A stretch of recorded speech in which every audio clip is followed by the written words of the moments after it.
इस संसार में हम उन्हीं वस्तुओं को अनुभव कर पाते हैं जिन्हें हमारी इंद्रियां पहचानती, जैसे जिसे मैं अपने नेत्रों से देख सकता हूं, कानों से सुन सकता हूं, आदि इत्यादि। किंतु कई सारी ऐसी वस्तुएं हैं, ऐसे भाव हैं, ऐसे तत्व हैं जिन्हें हमारी इंद्रियां पूर्ण रूप से नहीं पहचानती, किंतु वो है और वो अत्यंत शक्तिशाली है। जैसे वायु को हम देख नहीं पाते और उसकी शक्ति का प्रमाण मुझे देने की आवश्यकता नहीं है। वैसे ही दो भाव हैं जो दिखते नहीं, हम उन्हें सुन नहीं पाते, किंतु वो है और अत्यंत शक्तिशाली है। ये दो भाव है प्रार्थना और विश्वास। ये भाव जिसके मन में हो वो संसार में कुछ भी कर सकता है, किसी भी शिखर तक पहुंच सकता है, उसके लिए कुछ भी असंभव नहीं है। उदाहरण दूं तो द्रौपदी की उस कथा को स्मरण कीजिए, माता देवकी के विश्वास को स्मरण कीजिए। उन्हें विश्वास था कि एक दिवस मेरा पुत्र आएगा और कंस का वध करेगा, और ऐसा ही हुआ।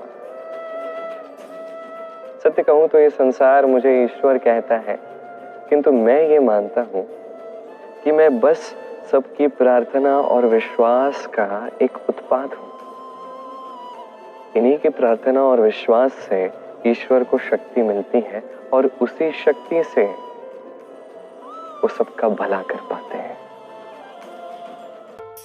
मंदिर में जब भी कोई व्यक्ति जाकर घंटी बजाता है तो उस ध्वनि को सुन के उसे आभास होता है कि उसका मन शांत हो रहा है। किंतु जब ये घंटी नहीं बजाई जाती तब कोई स्वर नहीं आता। जब वो स्थिर रहती है तब कोई स्वर नहीं आता।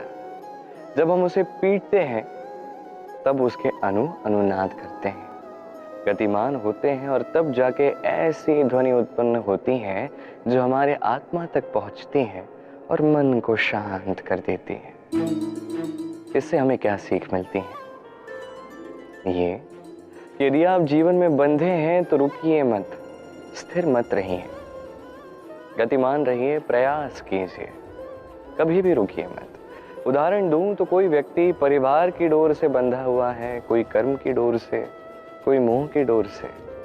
यदि आप बंधे हैं, उस बंधन से आप निकल भी नहीं सकते, तब भी प्रयास करते रहिए। लक्ष्य तक पहुंच नहीं सकते, तब भी प्रयास करते रहिए। अंततः आप एक मंदिर की घंटी की भांति किसी और को उसके लक्ष्य तक पहुंचाने की पुकार तो बन नहीं सकते हैं। जीवन में कुछ लाभदायक कर सकते हैं, किसी और का भला कर सकते हैं, प्रेरणा बन सकते हैं। जीवन कभी व्यर्थ नहीं जाएगा यदि प्रयास करते रहोगे। एक है अंगूर और एक है किशमिश। देखा जाए तो ये दोनों सभी को भाते हैं, बच्चे हो, युवक हो या वृद्ध व्यक्ति ही क्यों ना हो। और देखा जाए तो ये किशमिश ये अंगूर से ही बनती है, उसी का भागी रूप है। परंतु कभी हाट में जाइए और पूछिए कि किशमिश और अंगूर, इन दोनों में से अधिक मूल्य किसका है? आपको ज्ञात होगा कि किशमिश का मूल्य अंगूर से कहीं गुना अधिक है। अब भला ऐसा क्यों है? इसके पीछे क्या कारण है?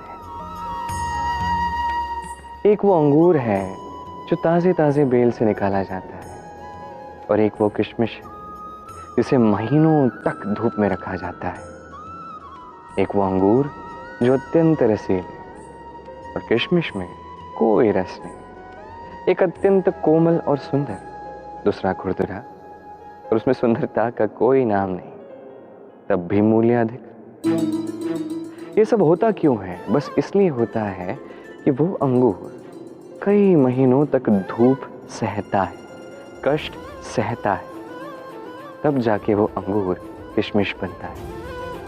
अब जीवन की कड़ी धूप जो सहता है, उसके साथ भी तो यही होता है। उसका मूल्य भी अपने आप बढ़ता चला जाता है। आपके जीवन में आपके गुण, आपकी प्रतिभा अत्यंत आवश्यक है, किंतु जब आप अनुभव प्राप्त कर लेते हैं तो ये अनुभव आपके गुण और आपकी प्रतिभा को और अधिक श्रेष्ठ स्थान पर ले जाता है। इसलिए जीवन की कड़ी धूप में खड़े रहना सीख जाइए, साहस के साथ कठिन परिस्थितियों का सामना करना सीख जाइए। कुछ इसी प्रकार अनुभव प्राप्त होता है और ये अनुभव आपका मूल्य बढ़ाता जाएगा। मनुष्य के शरीर के भिन्न भिन्न अंग भिन्न भिन्न कार्यों के साधन होते हैं और इसलिए मनुष्य अपने शरीर का ध्यान रखता है, उसे सुरक्षित रखता है, अपने शरीर को स्वस्थ रखता है, स्वच्छ रखता है, वस्त्र पहनता है, कहीं चोट लग जाए तो उसे भी ढक देता है। अब मनुष्य के शरीर का एक ऐसा अंग है जो दिखता नहीं, जो अदृश्य है पर आपके विषय में बहुत कुछ बता जाता है। और मनुष्य के शरीर के उस अंग का नाम है वाणी, आपकी भाषा।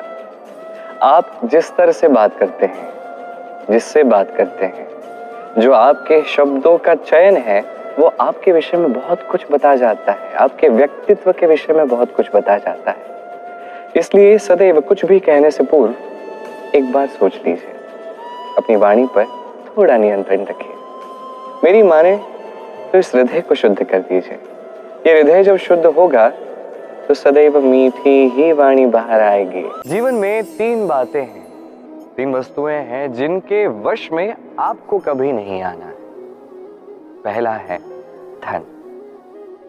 इस धन का जब तक आप उपयोग कर रहे हैं, जब तक ये आपके उपयोग में आ रहा है, सब उचित है, ये धन आपके लिए अमृत है। पर जब ये धन आपका उपयोग करने लगे, समझ जाइए कि आपका अंत आरंभ हो चुका है। दूसरी बात, बीता हुआ कल, जिसे आप कुछ भी कर लीजिए कभी बदल नहीं सकते और ये सत्य आपको भी ज्ञात है, किंतु इसके वश में फिर भी हम आ जाते हैं। और जब आ जाते हैं तो इस संसार में हम कहीं भी जाएं, जितना भी बड़ा सुख भोग लें, उसमें भी हमें कड़वाहट ही अनुभव होगी। तीसरी बात, आपके आसपास के लोग भिन्न भिन्न प्रकार के लोग होते हैं, जिनकी भिन्न विचारधाराएं होती हैं, भिन्न दृष्टिकोण होते हैं। यदि इनके वश में आप आ गए तो कोई कहेगा ये करो ये अच्छा है, कोई कहेगा ये मत करो वो अच्छा है, कोई कहता है ये दोनों मत करो कुछ और करो। इन बातों में आप कुछ इस प्रकार चकरा जाओगे कि आप लक्ष्यहीन हो जाओगे। तो इन 3 बातों से सावधान रहिएगा। यदि किसी पर वश पाना है तो आपको वश पाना है आपके आज पर, आपके वर्तमान पर। यह अति आवश्यक है। ये सोचिए कि इस समय का सदुपयोग मैं कैसे करूं, इस समय पर शासन में कैसे करूं, वो कर्म में कैसे करूं जिससे भविष्य में मुझे पछतावा ना हो, अपितु इस संसार को मुझ पर कर्म हो, वो कर्म कीजिए। और जब आप ये सीख जाएंगे तो आप सत्य में स्वयं को भाग्यशाली बना देंगे।